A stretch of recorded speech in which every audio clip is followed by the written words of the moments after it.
Unfortunately দিয়ে পুরো সেন্টেন্সটাকেই মডিফাই করছে। Unfortunately the boy fail. Hi বন্ধুরা, আশা করি তোমরা সবাই ভালো আছো এবং সুস্থ আছো। আজকে আমরা শিখব পার্ট অফ স্পিচের একটি গুরুত্বপূর্ণ অংশ, অ্যাডভার্ব। এই অ্যাডভার্ব যদি ভালোভাবে শেখা যায় তাহলে ইংরেজি সেন্টেন্স করতে গেলে কোনো অসুবিধা হয় না। দেখো, ইংরেজি সেন্টেন্স যদিও নাউন এবং ভার্ব দিয়ে করা যায়, কিন্তু সেন্টেন্সকে সুমধুর করতে গেলে অ্যাডজেক্টিভ, অ্যাডভার্ব, প্রিপোজিশন এগুলো ভীষণ প্রয়োজন। তো আমরা এগুলোর মধ্যে আজকে শিখব অ্যাডভার্ব। এই অ্যাডভার্ব আমরা পার্ট পার্ট করে শিখবো। দেখো, অ্যাডভার্বটা ভীষণই ইম্পর্টেন্ট, তাই আমরা এটাকে একদিনে না শিখে পার্ট পার্ট করে শিখবো, তাহলে একদম সহজে বুঝতে পারবো। তবে শুরু করার আগে তোমরা এখনো যারা আমার চ্যানেলটি সাবস্ক্রাইব করোনি তারা অবশ্যই চ্যানেলটি সাবস্ক্রাইব করবে এবং সঙ্গে থাকবে পরবর্তী ভিডিওটি সর্বপ্রথমে তোমাদের মোবাইলে পাওয়ার জন্য। এবং অলরেডি যারা সাবস্ক্রাইব করে রেখেছো তাদের অসংখ্য ধন্যবাদ। তো বন্ধুরা, আমার ভিডিওটি যদি তোমাদের ভালো লাগে তাহলে অবশ্যই একটি লাইক, কমেন্ট এবং শেয়ার করবে। তাহলে চলো শুরু করা যাক।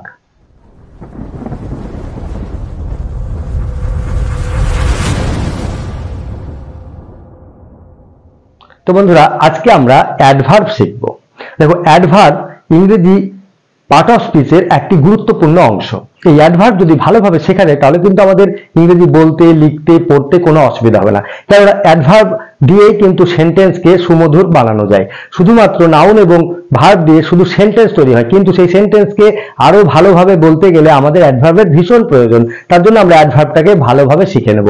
আজকে শিখবো অ্যাডভার্ব কাকে বলে, অ্যাডভার্বের কিছু উদাহরণ এবং অ্যাডভার্বের ক্লাসিফিকেশনটা কি আছে। ঠিক আছে, তাহলে চলো দেখে নিই। তো বন্ধুরা, আজকে আমরা অ্যাডভার্ব শিখবো।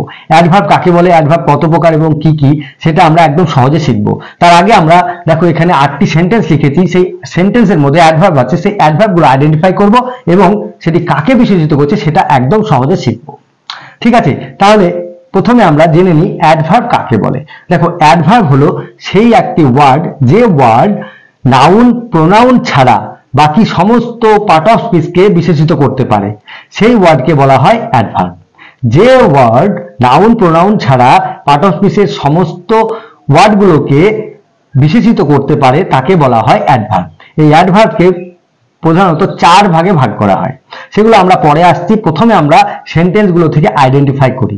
ঠিক আছে, দেখো প্রথম সেন্টেন্সে আছে হি ওয়াকস স্লোলি। হি ওয়াকস স্লোলি, সে ধীরে ধীরে হাঁটে। তাহলে এখানে ওয়াকস হচ্ছে ভার্ব, ওয়াক মানে হাঁটা। হি ওয়াকস, সে হাঁটে। কেমন করে হাঁটে? স্লোলি। তাহলে স্লোলি হলো অ্যাডভার্ব। বোঝা গেল সে কেমন ভাবে হাঁটে? স্লোলি। এখানে কাকে মডিফাই করছে? ভার্বকে। বোঝা গেল? তাহলে এখানে অ্যাডভার্ব কাকে মডিফাই করছে? ভার্বকে। দেখো, অ্যাডভার্ব মানেই হলো ক্রিয়া বিশেষণ। ক্রিয়া বিশেষণ হলো অ্যাডভার্ব, তাহলে মেনলি ভার্বকেই বিশেষিত করে। ঠিক আছে, অ্যাডভার্ব মানে ক্রিয়ার বিশেষণ। অ্যাড ভার্ব, ভার্ব সম্বন্ধে কিছু অ্যাড করা, যে ওয়ার্ড করে তাকেই বলা হয় অ্যাডভার্ব। তাহলে এখানে কাকে মডিফাই করছে? ভার্বকে। He walks slowly. এবার 2 নম্বর ওয়ার্ডে দেখো, সেন্টেন্সে দেখো you are a very good boy. You are a very good boy. তাহলে গুড বয় মানে কি? ভালো ছেলে। ভেরি, ভেরি মানে কি? খুব। তুমি একটি খুব ভালো ছেলে, ভেরি গুড বয়। তাহলে এ কাকে বিশেষিত করছে? এ করছে গুডকে। কেমন? গুড মানে ভালো। ভালো কেমন? খুব ভালো। ঠিক আছে, তাহলে ভেরি মানে এখানে অ্যাডজেক্টিভ, গুড, গুডকে বিশেষিত করছে। তাহলে এখানে কি হলো? অ্যাডজেক্টিভ। দেখো, এখানে ভার্ব, এখানে অ্যাডজেক্টিভ। ঠিক আছে, তাহলে এই ভেরিটা হয়ে গেল অ্যাডজেক্টিভের অ্যাডভার্ব। ঠিক আছে, অ্যাডজেক্টিভকে বিশেষিত করছে। এবার দেখো 3 নম্বর সেন্টেন্সটা কি আছে? The horse can run very fast. The horse can run very fast. দেখো, সে ঘোড়াটি দৌড়াতে পারে, মানে দৌড়াতে পারে। ফাস্ট মানে দ্রুত। এটা একটা অ্যাডভার্ব। সে কেমন দৌড়ায়? ফাস্ট মানে দ্রুত দৌড়ায়, জোরে দৌড়ায়। সে কেমন জোরে দৌড়ায়? খুব জোরে দৌড়ায়। ঘোড়াটি কেমন জোরে দৌড়ায়? ভীষণ জোরে দৌড়ায়, মানে ভেরি, ভেরি ফাস্ট। তাহলে ভেরি কাকে মডিফাই করছে? ফাস্টকে। ফাস্ট তো একটা অলরেডি অ্যাডভার্ব, তাহলে অ্যাডভার্বকে এ বিশেষিত করছে। তাহলে ভেরি এখানে হয়ে গেল কি? অ্যাডভার্বের অ্যাডভার্ব। ঠিক আছে, তাহলে এখানে হয়ে গেল অ্যাডভার্বের অ্যাডভার্ব। ভেরি ফাস্ট, খুব দ্রুত। বোঝা গেল? তাহলে এখানে অ্যাডভার্বকে বিশেষিত করছে ভেরি দিয়ে, তাহলে ভেরি হয়ে গেল অ্যাডভার্বের অ্যাডভার্ব। এবারে দেখো 4 নম্বরে আছে I appear there just after his arrival. এই জাস্ট আফটার কে মডিফাই করছে। জাস্ট মানে এই মাত্র, মানে আমি সেখানে উপস্থিত হলাম বা গেলাম, আই অ্যারাইভ দেয়ার মানে আমি সেখানে পৌঁছালাম জাস্ট আফটার হিজ অ্যারাইভাল, মানে তার আসা মাত্র, মানে সে যেই আসলো আমি উপস্থিত হলাম। জাস্ট এখানে জাস্ট আফটার কে মডিফাই করছে, ঠিক আছে। তাহলে আফটার কি, আফটার হলো একটা প্রেপোজিশন, তাহলে প্রেপোজিশন কেও মডিফাই করে। আমি এর আগে বলেছিলাম যে নাউন প্রোনাউন এবং নাউন প্রোনাউন আরো একটি ওয়ার্ড যেটা হলো ইন্টারজেকশন। নাউন প্রোনাউন এবং ইন্টারজেকশন ছাড়া সবগুলোকেই মডিফাই করতে পারে, ঠিক আছে। তাহলে এখানে প্রেপোজিশনকে মডিফাই করছে জাস্ট আফটার, মানে তারপরেই, কার পরে না, তো এর অ্যারাইভাল মানে এনার আসার পরেই আমি সেখানে পৌঁছেছি। তাহলে জাস্ট আফটার হলো প্রেপোজিশন, আফটার হলো প্রেপোজিশন, তাহলে জাস্ট হলো প্রেপোজিশনের অ্যাডভার্ব, তাহলে এখানে প্রেপোজিশনকে মডিফাই করছে।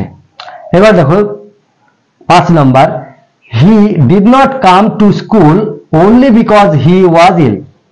He did not come to school only because he was ill. সেই স্কুলে আসতে পেরেছিল না শুধুমাত্র তার অসুস্থতার জন্য। তাহলে only এই because কে মডিফাই করছে, ঠিক আছে। তাহলে because হয়ে গেল কি একটা কনজাংশন, তাহলে কনজাংশনকে only এখানে মডিফাই করছে, তাহলে only হয়ে গেল কি কনজাংশনের অ্যাডজেক্টিভ অ্যাডভার্ব, ঠিক আছে। তাহলে এখানে কাকে মডিফাই করছে, কনজাংশনকে। only because he was ill, শুধুমাত্র তার অসুস্থতার জন্য সে স্কুলে যেতে পেরেছিল না, বোঝা গেল। তাহলে এখানে কনজাংশনকে মডিফাই করছে only। এবার দেখো 6 নম্বরে কি বলছে, the weather of Shillong is very charming. The weather of Shillong is very charming, তাহলে ওয়েদার অফ শিলং মানে শিলংয়ের আবহাওয়াটা ছিল খুব মনোরম। তাহলে চার্মিংটা হয়ে গেল কি, চার্মিং হচ্ছে একটা পার্টিসিপল, এখানে প্রেজেন্ট পার্টিসিপল, আইএনজি যোগ থাকলে কি হয়, পার্টিসিপল হয়। তাহলে এখানে চার্মিং হলো প্রেজেন্ট পার্টিসিপল, তাহলে পার্টিসিপলকেও এখানে ভেরি দ্বারা মডিফাই করা হচ্ছে, ঠিক আছে। ভেরি মানে খুব মনোরম, কেমন মনোরম, খুব মনোরম। শিলংয়ের আবহাওয়াটা মনোরম ছিল, কেমন, খুব মনোরম। তাহলে ভেরি এখানে পার্টিসিপলকে মডিফাই করছে, বোঝা গেল। তাহলে very, only, just, very, very এই সবগুলো বিভিন্ন ভাবে বিভিন্ন জায়গায় বিভিন্ন ওয়ার্ডকে মডিফাই করতে পারে। আবার দেখো 7 নম্বর, the machine was completely out of order. এখানে দেখো কমপ্লিটলি একটা অ্যাডভার্ব, ঠিক আছে। কমপ্লিটলি কাকে ইয়ে করছে, একটা ফ্রেজকে।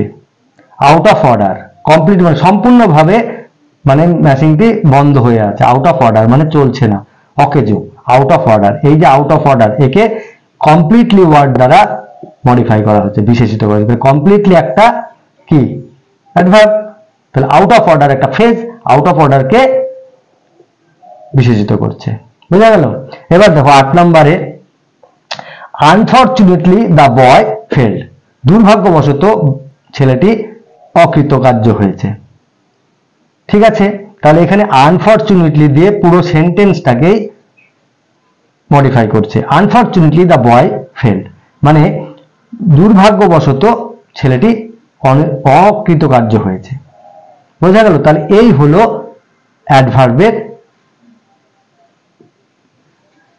এক্সাম্পল, ঠিক আছে। তাহলে অ্যাডভার্ব কিভাবে সেন্টেন্সে কাজ করে আশা করি তোমরা বুঝতে পেরে গেছো। এবার আমরা দেখব অ্যাডভার্বের ক্লাসিফিকেশন, ঠিক আছে। তো বন্ধুরা দেখো, অ্যাডভার্বের ক্লাসিফিকেশন বলতে গেলে এক একটা বইয়ে এক এক রকম পাওয়া যায়, তো বিভিন্ন বইয়ে বিভিন্ন রকম পাওয়া যায়। সেই হিসাবে আমি এই অ্যাডভার্বকে বেছে বেছে 4টি ভাগ পেয়েছি। দেখো 4টি ভাগে ভাগ করা হয়, 1 2 3 4। প্রথমত সিম্পল, সিম্পল অ্যাডভার্ব। এই সিম্পল অ্যাডভার্বের মধ্যে আবার 9টি ভাগ আছে। এই সিম্পল অ্যাডভার্বকে 9টি ভাগে ভাগ করা যায়, ঠিক আছে। 2 নাম্বার হলো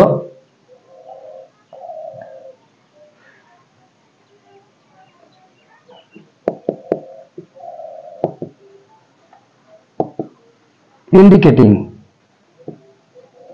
ইন্ডিকেটিং অ্যাডভার্বের মধ্যে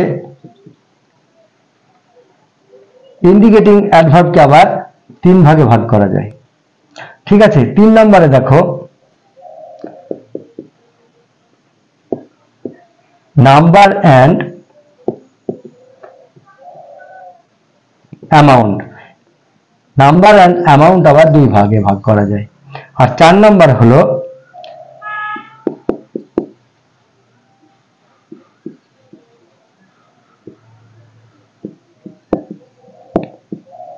এমফেসাইজিং।